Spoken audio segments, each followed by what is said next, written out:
안녕하십니까?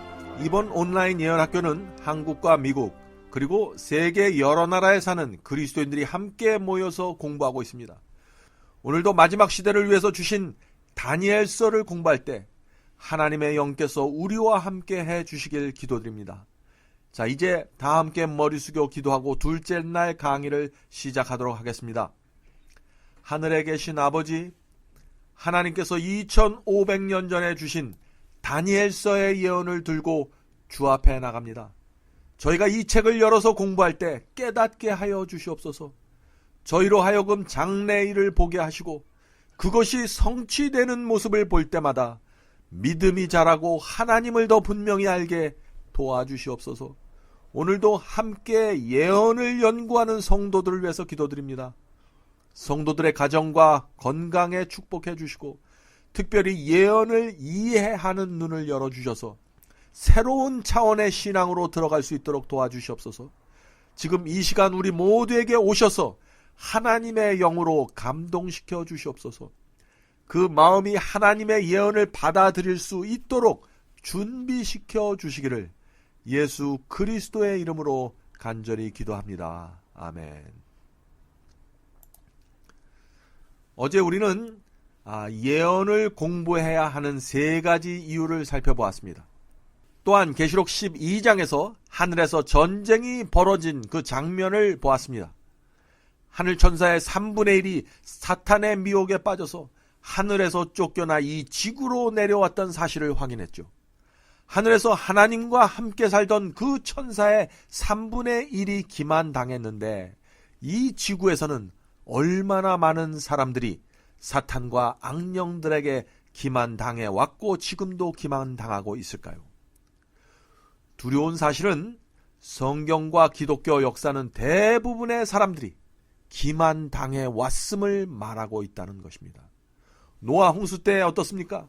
대부분의 사람들이 사탄의 기만에 속아서 노아의 경고를 무시하고 멸망당하고 말았습니다. 소돔과 고모라 때는 어떤가요? 대부분의 사람들이 롯의 경고를 무시하고 불로 멸망당하고 말았죠. 예수께서 이 땅에 오셨을 때는 어떻습니까? 대부분의 유대인들과 제사장들이 사탄의 미혹에 속아 율법주의에 빠졌고 그 결과 메시아를 알아보지 못하게 되었습니다. 그들은 매주 회당에서 예배드렸습니다. 날마다 메시아를 상징하는 어린 양을 잡아 죽이는 그 제사를 신실하게 드렸습니다. 그러나 그리스도를 십자가에 매달아 죽이는 일을 벌이게 된 것입니다.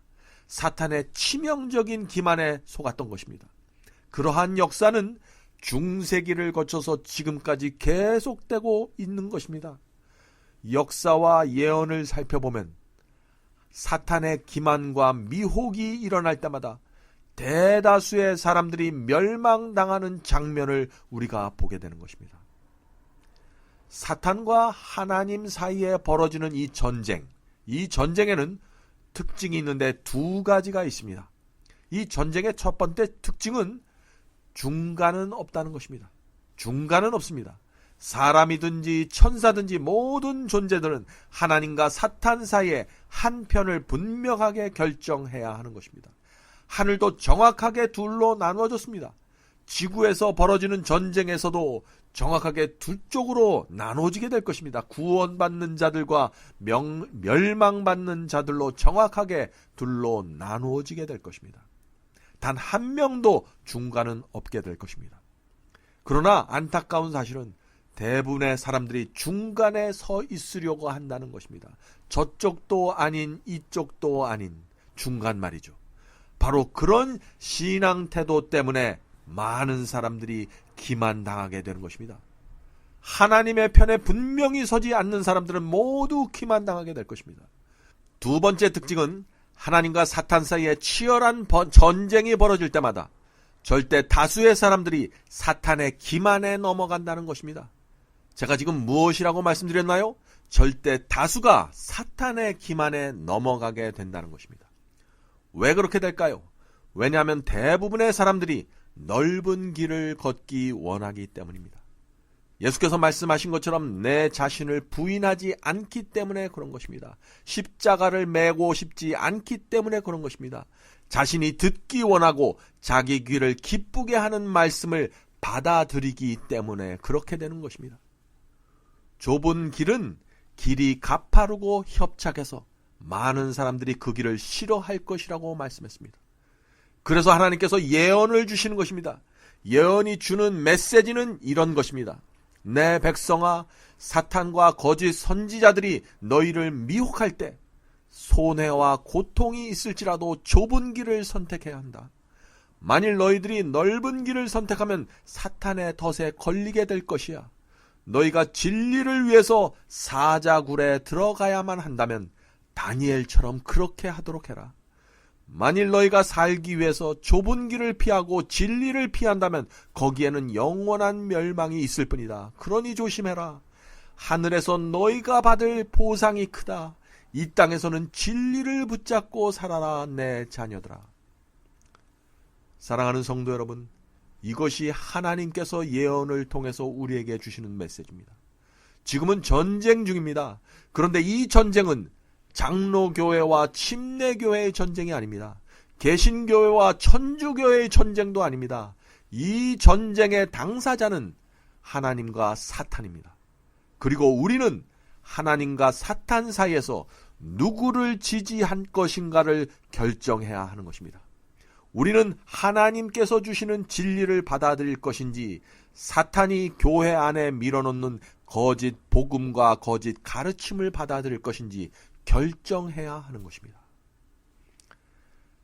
다니엘서와 요한계시록은 내가 어떻게 하면 구원받을 수 있을까, 내가 어떻게 하면 영생을 얻을 수 있을까에 초점을 맞추지 않습니다. 예언은 나의 구원에 초점을 맞추지 않습니다. 이게 무슨 말인가 하면요, 다니엘서와 요한계시록은 사탄이 어떻게 교회와 진리를 공격할 것인가에 초점을 맞추고 있다는 것입니다. 그래서 사탄이 교회를 이때 이런 방법으로 공격할 것이다. 그러므로 그때 성도들은 이 길로 가지 말고 저 길로 가야 한다라는 것을 말해주는 것이 다니엘서와 요한계시록입니다. 그렇다고 하면 우리의 구원은 어떻게 될까요? 우리의 구원은 예언이 알려주는 그 메시지를 받아들이는 태도에 의해서 결정되는 것입니다. 그리스도께서 이 땅에 탄생하셨을 때 메시아의 탄생에 대한 예언을 어떻게 이해하고 받아들였는가에 따라서 구원이 결정되었던 것처럼 각 시대마다 예언을 받아들이는 그 사람들의 태도에 따라서 그 각자 구원과 멸망이 결정되게 되는 것입니다. 또한 구원은 하나님과 사탄 사이의 전쟁에서 내가 끝까지 하나님의 편에 서 있는가로 결정되고 얻어지게 되는 것입니다. 하나님의 승리를 위해서 내 생애를 바친 결과로 자연스럽게 얻어지는 열매가 바로 구원인 것입니다. 이것이 예언을 통해서 보는 인간의 구원입니다. 다니엘과 요한계시록에 나타난 그 구원관 속에는요, 믿기만 하면 구원받습니다. 또 나는 한번 믿고 회개했으므로 내가 어떻게 살든지 이제 내 구원은 무조건 보장되어 있습니다. 라는 이런 통속적인 믿음이 도무지 발을 붙일 수가 없는 것입니다. 오늘날 그런 가르침이 교회 안에 많이 들어와 있죠? 다니엘과 요한계시록 속에서는 그런 믿음이 결코 발붙일 수 없다는 것입니다. 그래서 사도 바울은 고린도전서 4장 9절에 이런 말씀을 했죠.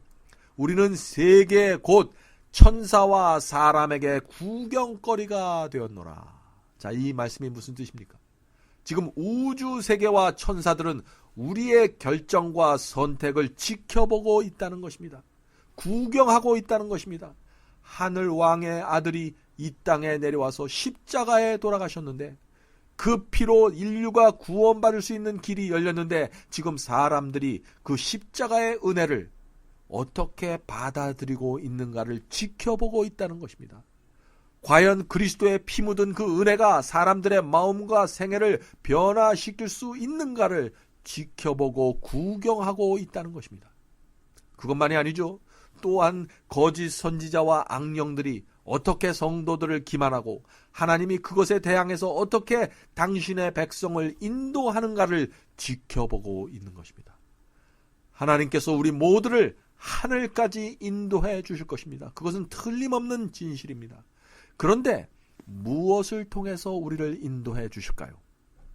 성경 말씀과 예언을 통해서 인도해 주시는 것입니다.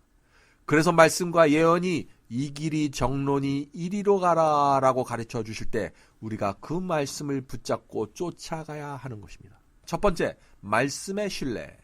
자, 요한복음 14장 29절을 읽겠습니다. 이제 일이 일어나기 전에 너희에게 말한 것은 일이 일어날 때 너희로 믿게 하려 함이라. 자, 이것이 예언 연구의 중요성입니다. 사건이 일어나기 전에 미리 하나님께서 우리에게 알려주시는 이유가 무엇일까요? 사건이 예언대로 일어나는 그 모습을 보면서 하나님의 말씀에 대한 믿음이 생기기 때문에 우리에게 미리 알려주시는 것입니다. 성경은 마지막 때 짐승의 환란이 일어날 것이라고 예언하고 있습니다. 그러므로 짐승의 표 환란이 언제 어떻게 일어난다는 사실을 우리가 예언 연구를 통해서 공부해 보면은요, 실제로 짐승의 환란이 일어날 때 두려워하는 것이 아니라 오히려 하나님의 말씀에 대한 믿음이 생기게 되는 것입니다. 아, 그 예언 말씀 그대로 지금 이 사건이 일어나고 있구나라는 사실을 확인하면서 말이죠.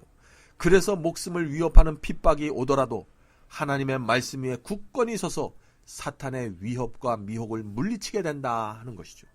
예언의 성취를 확인하면서 그 얻게 되는 믿음은 아주 특별한 믿음입니다. 그것은 다른 어떤 말씀이나 경험을 통해서 얻는 그런 믿음과는 다른 것이죠. 훨씬 더 구체적이고 실제적인 믿음이 되는 것입니다. 제 신앙생애에서도 예언을 공부하면서 얻게 된 믿음이 지금까지 제 신앙의 큰 버팀목이 되고 있음을 제가 간증할 수 있는 것입니다. 여러 성도님들도 이번 기회에 그런 믿음을 갖게 되기를 제가 간절히 바랍니다. 자, 두 번째, 예언을 공부하는 이유, 인류 역사의 주관자가 된다는 사실을 우리가 확인할 수 있는 것이죠. 자, 다니엘서 4장 7절입니다. 지극히 높으신 자, 하나님을 말씀하는 거죠. 지극히 높으신 자가 인간 나라를 다스리시며 자기의 뜻대로 그것을 누구에게 주시며 또 지극히 천한 자로 그 위에 세우는 줄을 알게 하려 함이니라 하였느니라. 자, 이 말씀이 무슨 뜻인가요? 국가와 나라를 멸하고 세우시는 것은 하나님이시라는 것입니다. 다니엘서에서 우리는 이 진리를 계속해서 확인하게 될 것입니다. 워싱턴 대통령이 미국을 세운 것이 아니라 하나님께서 세우신 것입니다. 하나님께서 허락지 아니하면 공중에 나는 새라도 결코 떨어지는 일이 없는데 하물며 나라가 세워지고 망하는 것은 하나님의 허락과 계획 없이 있을 수 없다는 것입니다. 인간이 모여서 혁명을 일으키고 전쟁을 일으켜서 나라를 세우는 것처럼 보이죠. 그러나 사실은 보이지 않는 하나님의 손이 모든 것을 주관하고 계시다는 사실을 우리가 다니엘과 요한계시록을 통해서 배우게 된다는 것입니다. 자, 세 번째, 이 마지막 때를 위한 책입니다. 다니엘서 12장 4절에 그 말씀이 있죠. 우리가 지난 시간에 이 말씀을 배웠습니다. 다니엘아, 마지막 때까지 이 말을 간수하고 이 글을 봉함하라. 많은 사람이 빨리 왕래함에 지식이 더하리라. 다니엘서는요, 마지막 때가 되면서 그 의미와 해석이 열려지게 된 책입니다. 다니엘서는 2600년 전에 기록된 책이지만 마지막 때를 살고 있는 저와 여러분을 위해서 주신 책입니다. 다니엘서에 많은 예언들이 담겨져 있지만 이미 90% 이상의 예언은 역사 속에서 성취되었습니다. 그래서 지난 시간에 말씀드린 것처럼 이제 4개의 중요한 예언만 남아있을 뿐입니다. 그 4개가 무엇이죠? 짐승의 환란이라고 했어요. 7재앙, 아마겟돈 전쟁, 그리고 예수 그리스도의 재강림이십니다. 그러므로 다니엘서와 요한계시록을 공부하지만은요, 우리가 이 4개의 예언에 집중해서 우리 연구가 이루어지게 될 것입니다. 이 예언을 알기 위해서, 이 4가지 예언을 알기 위해서 우리가 이미 성취되었던 예언을 공부하는 것입니다. 그리고 이 4개의 예언이 이루어지고 성취되는 그 과정 속에서 저와 여러분의 구원과 영원한 운명이 결정될 것입니다. 얼마나 중요한 것입니까? 이 예언 연구가. 자, 4번째. 마지막 시대의 사탄의 비밀 계략을 알려주기 위해서 하나님께서 이 예언을 우리에게 주신 것입니다. 이 세상에는 선과 악이 있습니다. 선은 빛이기 때문에 감추려고 해도 드러납니다. 드러나는 정도가 아니라 환하게 등불처럼 비추게 되죠. 그러나 악은 다릅니다. 악은 어둠의 세력입니다. 그래서 알 수가 없습니다. 휘장 뒤에서 은밀히 일하는 세력이기 때문에 알 수가 없는 것이죠. 하나님의 예언을 통해서 우리가 경고받고 교육받기 전에는 그 은밀한 악의 세력을 정확하게 분별할 수가 없는 것입니다. 그래서 예언을 공부하지 않은 수많은 사람들이 이 마지막 때에 미혹당하게 될 것입니다. 악은 내가 악입니다 라고 말하면서 나타날까요? 그렇지 않죠. 사탄은 바보가 아닙니다. 성경은요, 사탄이 광명한 천사의 모습으로 나타날 것이라고 말하고 있습니다. 그 말씀이 고린도후서 11장 14절과 15절에 있습니다. 고린도후서 11장 14절과 15절입니다. 이것이 이상한 일이 아니라 사탄도 자기를 광명의 천사로 가장하나니 그러므로 사단의 일꾼들도 자기를 의의 일꾼으로 가장하는 것이 또한 큰 일이 아니라 사탄이요 환한 천사처럼 나타나서 선을 행합니다. 기적을 행합니다. 그러면서 성경 가르침을 조금 비틀어서 가르칩니다. 그래서 미혹당하는 것입니다. 예언에 대해서 무지하면은요, 선과 악을 구별할 수가 없습니다. 아군과 적군을 분별할 수 없습니다. 그래서 자기는 선이라고 생각해서, 자기는 진리라고 생각해서 열심을 다해서 악과 싸웠는데 나중에 알고 보니 어떻게 됐어요? 자신이 악의 세력에 속해 있는 것입니다. 자신이 거짓 복음을 믿고 따라왔던 것입니다. 성경에 그런 경험을 한 사람이 있습니까? 있습니다. 예수님을 만나기 전에 바울이 그런 경험을 했었죠. 그는 온 힘을 다해서 예수를 핍박했는데 나중에 알고 보니 자기가 핍박했던 그분이 바로 메시아였습니다. 왜 이런 일이 생기게 되었을까요? 메시아의 초림에 대한 예언을 몰랐기 때문입니다. 그리스도의 초림이 어떻게 이루어지고 그분께서 어떤 사역을 할 것이라는 사실을 몰랐던 것입니다. 그래서 선과 악을 구별하지 못하게 된 것입니다. 마지막 때에도 마찬가지 일이 벌어지게 됩니다. 예언은 각 시대마다 나타나는 의인들의 특징을 말해주고 또한 예언은 악인들과 거짓 선지자들이 어떤 모습으로 나타나게 될 것이라는 것을 알려줍니다. 여러분들 이제 예언을 정말 공부해야겠다는 그 소원과 충동이 올라오십니까? 그러므로 마지막 시대의 예언을 모르면 하나님의 이름으로 의인들을 핍박하게 될 것입니다. 그것은 제 말씀이 아니라 예수께서 주신 경고십니다. 그 말씀이 요한복음 16장 2절에 나와 있습니다. 요한복음 16장 2절입니다. 사람들이 너희를 출회할 뿐 아니라 출교시킬 뿐 아니라 때가 이르면 물은 너희를 죽이는 자가 생각하기를 이것이 하나님을 섬기는 예라 하리라. 자, 이건 무슨 말입니까?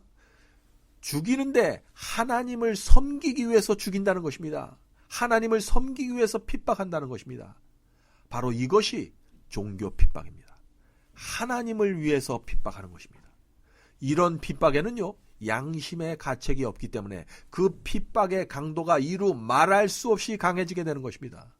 중세기 종교 암흑 시대에 이루어졌던 핍박이 바로 그런 핍박입니다.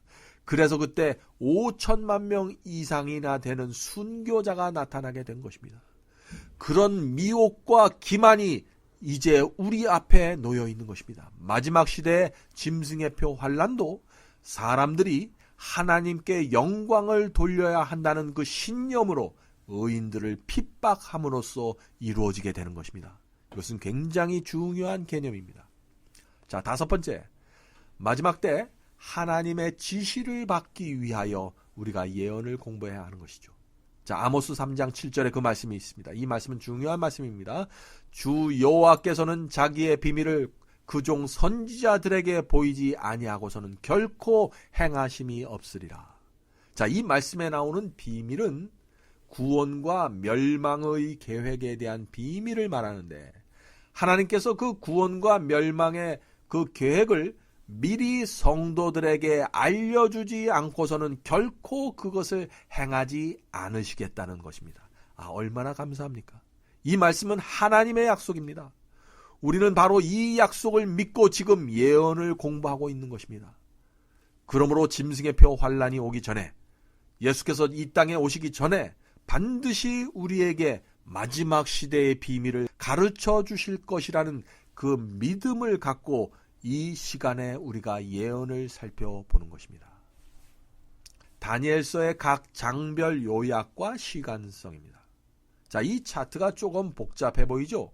그러나 제가 간단하게 설명해 드리겠습니다. 이 도표는 다니엘서의 각 장에 나오는 예언이 언제 시작해서 언제 끝나게 된다는 것을 보여주는 막대 그래프와 같은 내용입니다.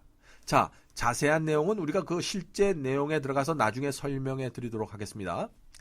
이 도표를 보면은요, 거의 비슷한 기간의 예언이 4번이나 반복되어 있습니다. 바벨론, 페르시아, 그리스, 로마에 대한 예언이 반복해서 4번 나오는 것을 우리가 볼 수 있는 것입니다. 이 4제국에 대한 예언이 다니엘서 2장에서는 금신상을 통해서 나옵니다. 다니엘서 7장에서는 바벨론, 페르시아, 그리스, 로마에 대한 이 예언이 4짐승과 작은 뿔을 통해서 설명되어집니다. 또 8장에서는 수양과 수염소로 또 계시가 나타내지고 있습니다. 또 11장에서는 또 다른 모습으로 나타납니다. 처음에는 단순하게 설명하지만 점점 더 구체적으로 확실하게 우리에게 보여주는 것입니다.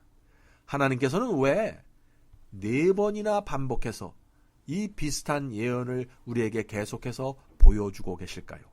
거기에는 2가지 이유가 있습니다. 첫 번째 이유는 하나님께서 주고자 하는 예언이 중요할 때 하나님께서는 반드시 그 예언을 반복해서 보여주십니다. 하나님의 백성이 반드시 알아야 할 경우에 하나님께서는 다니엘서와 요한계시록 이곳저곳에 동일한 예언을 반복해 주십니다. 또 2번째 이유가 있습니다. 2번째 이유는 성도들이 예언의 전체 장면을 정확하게 이해할 수 있도록 하기 위해서 반복해 주십니다. 만일 제가 히말라야 산을 다녀와서 여러분들에게 그 히말라야 산 전체 모습을 보여주려면 어떻게 해야 할까요? 히말라야 산을 여러 방향에서 찍은 사진을 보여주는 것이 가장 효과적이겠죠? 그렇게 해야만 여러분 머릿속에 히말라야의 그 웅장한 모습이 연상될 수 있을 것입니다. 마찬가지입니다. 하나님께서도 여러 각도에서 본 예언을 반복해서 주시는 이유가 있는 것입니다. 우리 마음속에 장래에 일어날 그 일들을 정확하게 보여주기 위해서 이렇게 저렇게 계속해서 반복해서 보여주는 것입니다.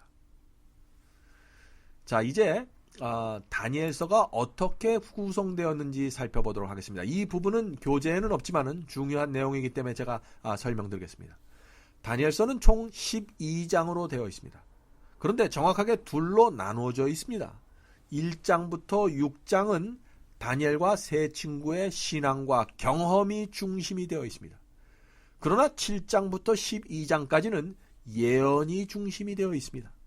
1장부터 6장까지는 예언이 다니엘서 2장에 한 번만 나옵니다. 그래서 1장부터 6장까지의 내용 거의 전체가 다니엘과 세 친구들 신앙 이야기에 중점을 두고 있습니다. 그런데 7장 이후부터 마지막 12장까지는 매 장마다 중요한 예언이 계속해서 나옵니다. 자, 다니엘서는 구약 성경을 대표하는 예언서죠. 그런데 그 전체 내용 중 절반 이상이 다니엘과 세 친구의 신앙 이야기로 채워져 있는 것입니다. 왜 그럴까요? 이상하지 않습니까? 요한계시록의 경우에는요, 처음부터 그 끝까지 계시와 예언으로 채워졌습니다. 그러나 다니엘은 다릅니다. 다니엘서의 절반이 신앙 이야기로, 다니엘의 신앙 이야기로 채워진 이유는 다니엘의 신앙과 성품이 있어야만 마지막 환난과 시련을 통과할 수 있기 때문입니다. 사랑하는 성도 여러분, 이것은 굉장히 중요한 개념입니다. 이 말씀을 꼭 마음에 넣어두시기 바랍니다. 비록 우리가 다니엘서에 나오는 모든 예언과 적그리스도의 예언을 꿰뚫어 본다고 할지라도 다니엘의 신앙과 성품을 배우지 못한다면 우리는 결국 하나님의 예언과 진리를 부인하고 넓은 길을 걸어가게 될 것입니다. 슬픈 운명에 처하게 될 것입니다. 그래서 많은 사람들이 다니엘서의 예언을 열심히 공부하면서도 실패하는 이유가 바로 여기에 있는 것입니다. 다니엘의 신앙과 그 세 친구들의 성품의 그 중요성을 놓쳐버린 채 다니엘서의 그 예언 해석을 머리로만 이해하고 끝내기 때문에 그런 일이 생기는 것입니다. 그런 식으로 다니엘서를 공부하면 다니엘서를 모두 이해한다고 할지라도 하나님과 사탄의 전쟁이 벌어질 때 우리가 하나님의 편에 서는 전격적인 신앙과 믿음이 생기지 않게 될 것입니다. 이것은 중요한 얘기입니다. 다니엘서 이전에는요, 복음의 중심지가 예루살렘이었습니다. 그러나 남방 유다가 바벨론에게 패망함으로 히브리인들이 바벨론의 그 포로로 잡혀왔죠. 다시 말해서 복음의 중심지가 예루살렘에서 바벨론으로 옮겨지게 된 것입니다. 인간의 안목으로는 이스라엘의 실패이고 패망이죠. 그러나 영적인 눈으로 보면은 복음 전도의 본부가 바벨론으로 옮겨가는 것이라는 것입니다. 하나님께서는 왜 복음 센터를 예루살렘에서 바벨론으로 옮기셨을까요? 왜냐하면 예루살렘이 배도하고 패역했기 때문에 더 이상 효율적으로 복음을 전할 수 있는 선교 기지가 되지 못했던 것입니다. 그래서 하나님께서 선교 본부를 바벨론으로 옮겨가게 된 것이죠. 여기서 한 가지 중요한 진리를 말씀드리겠습니다. 하나님께서는 당신의 놀라운 섭리를 이루시는데 극소수의 사람을 통해서 이루십니다. 많은 경우에 그렇게 하십니다. 다니엘서에서도 다니엘과 세 친구를 이용해서 하나님께서는 바벨론 제국과 인근 국가들에게 복음을 성공적으로 전파하셨습니다. 바벨론에 잡혀온 수많은 히브리인들이 있었지만 그 중에는 똑똑한 사람들도 있었고 율법사들도 많았지만 하나님께서는 소년 다니엘과 그의 세 친구를 통해서 바벨론을 뒤집어 엎는 놀라운 일을 행하시는 것입니다. 성경에는 그런 역사가 많이 나옵니다. 기드온 이야기에서도 볼 수 있듯이 하나님께서는 소수의 사람들을 통해서 전쟁을 승리로 이끄셨습니다. 하나님께서는 사람의 숫자를 의지하지 않으십니다. 한 사람 또는 불과 몇 사람의 헌신과 희생을 통해서 놀라운 역사를 이루신다는 것이 성경의 사상입니다. 하나님께서는 왜 사탄과의 전쟁을 그런 식으로 치르실까요? 왜냐하면 그렇게 해야 이 전쟁이 하나님의 전쟁이 되기 때문입니다. 전쟁의 주인공은 다니엘과 세 친구가 아닙니다. 하나님께서 모든 역사의 주인공이라는 사실이 밝혀져야만 사람들의 관심이 하나님께 집중되고 그분께 영광이 돌려지게 되는 것이죠. 다니엘 1장 1절입니다. 유다왕 여호야김이 위에 있은지 왕위에 오른지 3년에 바벨론 왕 느부갓네살이 예루살렘에 이르러 그것을 에워쌌더니. 자, 이 말씀은 바벨론의 느부갓네살 왕이 남방 유다를 침공해서 예루살렘 성을 함락시키는 장면을 말하고 있는 것입니다. 바로 이때 다니엘과 유대인들이 바벨론으로 끌려가게 된 것입니다. 자, 그러므로 다니엘서의 역사적 배경은 바벨론 제국과 남방 유다가 되는 것입니다. 여기서 우리는 바벨론과 남방 유다의 역사에 대해서 살펴볼 필요가 있는 것입니다. 먼저 바벨론의 기원과 역사에 대해서 살펴보겠습니다. 이 바벨론은 앞으로 계속해서 나오고 또 요한계시록에도 바벨론에 대한 이야기가 나오기 때문에 이번 기회에 이 바벨론에 대한 분명한 역사를 좀 이해해 주는 것이 중요하다고 믿습니다.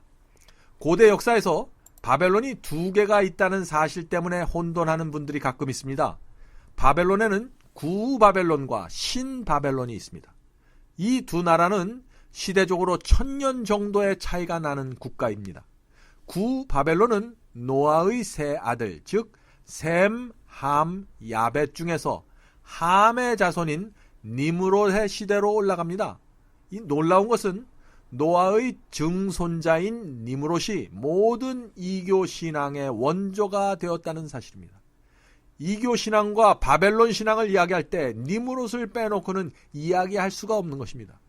니므롯은 자기 할아버지가 노아 홍수를 경험했던 산 증인인데도 불구하고 그가 바벨탑을 쌓는 주역이 되었던 것입니다. 자, 어떻게 그런 일이 생기게 되었을까요? 노아의 신앙이 그 후손들에게 넘어가지 못했기 때문에 생긴 비극입니다. 부모의 신앙이 자녀에게 넘어가고 또 그 다음 세대까지 전달되는 것이 정말 쉬운 일이 아닌 것 같습니다. 노아 홍수도 부모의 신앙이 자녀에게 전달되지 않았기 때문에 온 것이죠. 아담과 하와가 범죄한 이후 10세대가 지나면서 하나님께서 이 세상을 물로 심판할 수밖에 없는 상황이 되어버리고 말았었죠. 왜 그렇게 되었을까요?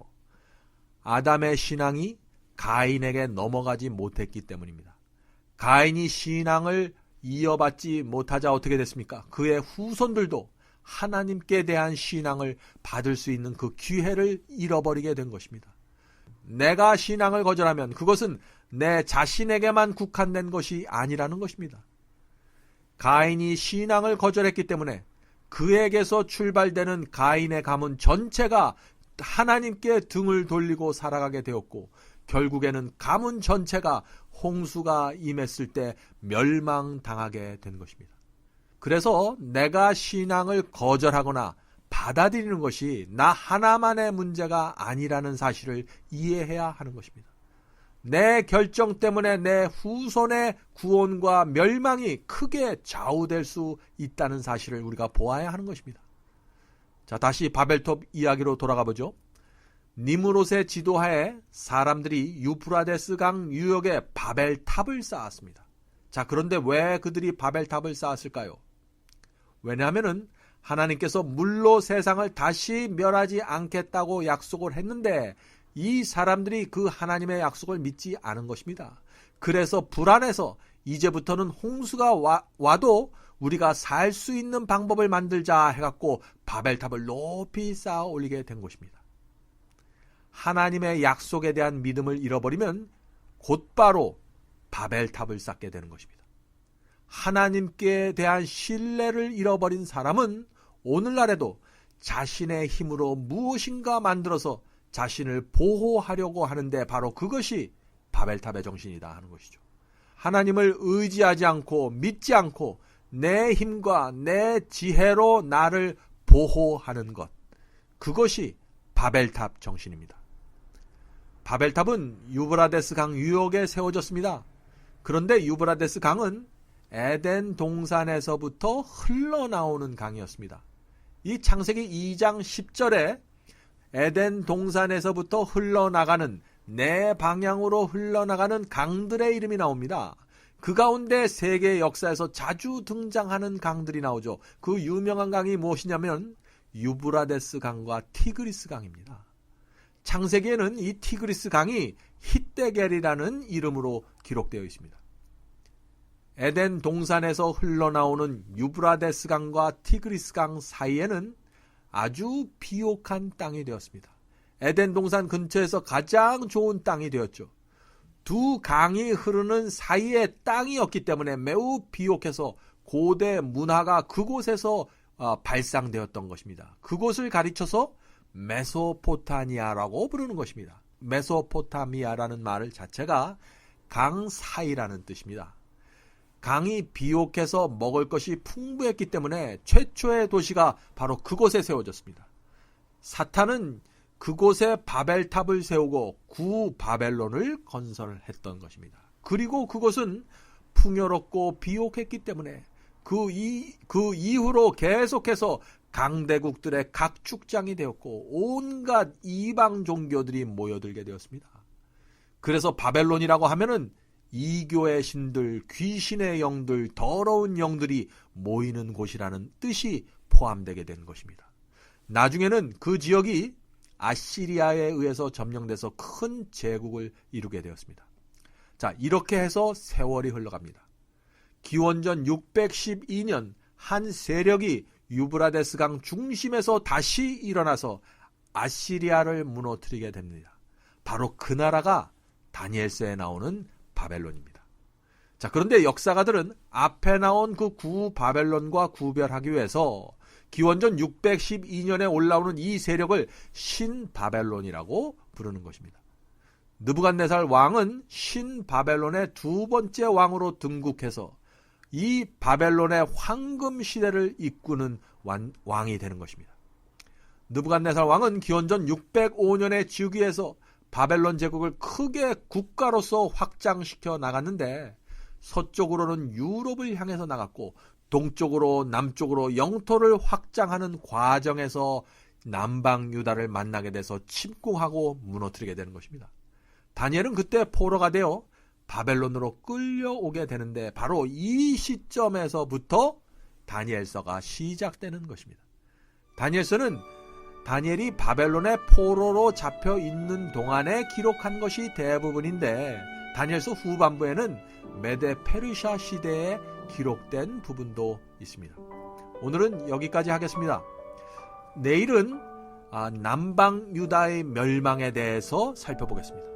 하나님께서 세우시고 이끄신 그 남방 유다가 어떻게 하다가 멸망되었고 왕족들과 다니엘이 포로로 끌려가는 상황이 되었는지 내일 우리가 살펴보도록 하겠습니다.